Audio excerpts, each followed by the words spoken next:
अभी हम शुक्रगुजार हैं कि हमारे मेंबर साहब को आमंत्रित किया गया अम्बेडकर साहब की जयंती पर।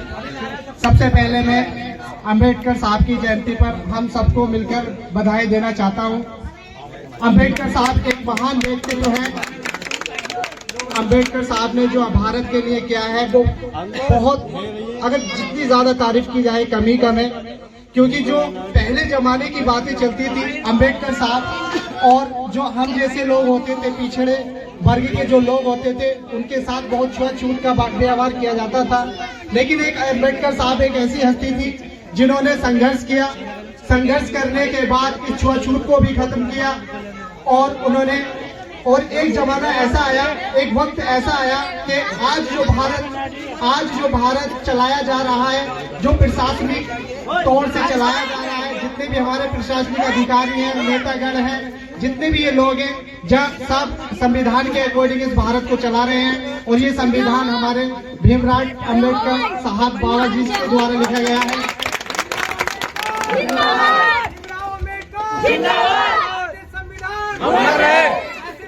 जिंदाबाद जिंदाबाद। देखिए, इसी शुभ अवसर पर मैं कुछ कहना चाहूंगा तहसील मेंबर साहब की तरफ से। तहसील मेंबर साहब दिल से आपको हार्दिक शुभकामनाएं देते हैं और उनका कहना है कि भी जितने भी वार्ड नंबर 3 के सदस्य हैं और वार्ड नंबर 3 से मेंबर पद के उम्मीदवार हमारे तहसील अख्तर साहब वार्ड नंबर 3 की जिम्मेदारी पूरी ईमानदारी के साथ निभाना चाहते हैं। बस सहयोग की जरूरत आप लोगों की है। जितना ज्यादा सहयोग आप लोगों का मिलेगा वो इतनी ही ज्यादा तरक्की इस वार्ड नंबर 3 में कराएंगे। ये वीडियो ही बन रही है। और मेंबर साहब की कुछ योजनाएं हैं जो कि आप लोगों तक पहुंचानी है। आप लोग उन योजनाओं से अवगत हो, तो मैं थोड़ा सा मेंबर साहब का कैटलॉग लेना चाहूंगा कि मेंबर साहब वो कृपया आपसे रिक्वेस्ट है कि इन योजनाओं को बड़े प्यार से और ध्यान से सुने। ये खाली किताबों पे ही नहीं रहेंगी, इनमें प्रैक्टिकली प्रयोग किया जाएगा। मेंबर साहब ये नहीं चाहते कि वो क्या पैसा कमाने की वजह से खड़े हो रहे हो, नहीं, इतना मेंबर पद में इतना पैसा वगैरह कुछ नहीं आता। बस वो ये चाहते हैं कि वो अपने देश के लोगों की सेवा कर सके और उन्हें मौका मिले देश की सेवा करने का। बस इसी इरादे से वो मेंबर पद से खड़े हुए हैं वार्ड नंबर 3 की तरफ से। उनकी कुछ योजनाएं कृपया ध्यान से सुनिएगा। प्राइवेट इमरजेंसी एम्बुलेंस सुविधा कराई जाएगी। जो गरीब इमरजेंसी के समय में कोई भी परेशानी होती है तो आप मेंबर साहब को कांटेक्ट कर सकते हैं। नंबर 2 पे गरीब वर्ग के परिवार को दवाई का खर्च फ्री कराया जाएगा, ये भी मेंबर साहब की तरफ से है। तीसरी चीज है, गरीब बहन बेटी की शादी में 10,000 रुपए की सहायता सफलता के बाद मेंबर साहब की तरफ से दी जाएगी।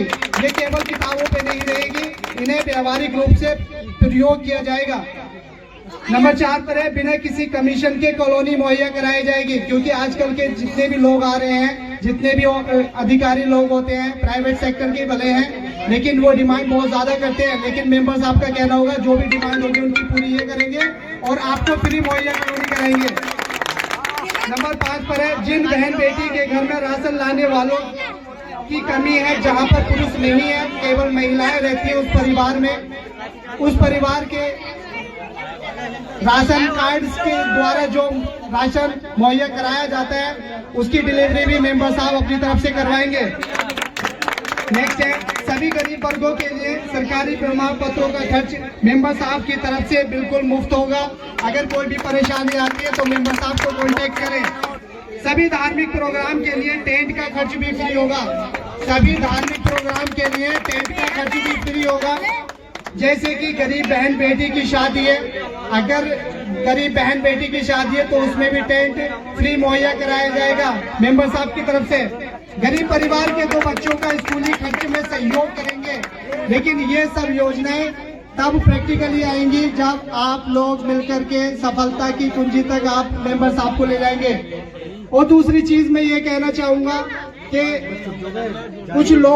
कुछ लोग आपके बीच में रह करके आपके वोट को बेच देते हैं और आपको पता भी नहीं चलता है। और यहाँ तक कि मेंबर साहब का खुद का भी कहना है, यहाँ तक सुना गया है कि आपके वोटों की बिक्री हो चुकी है।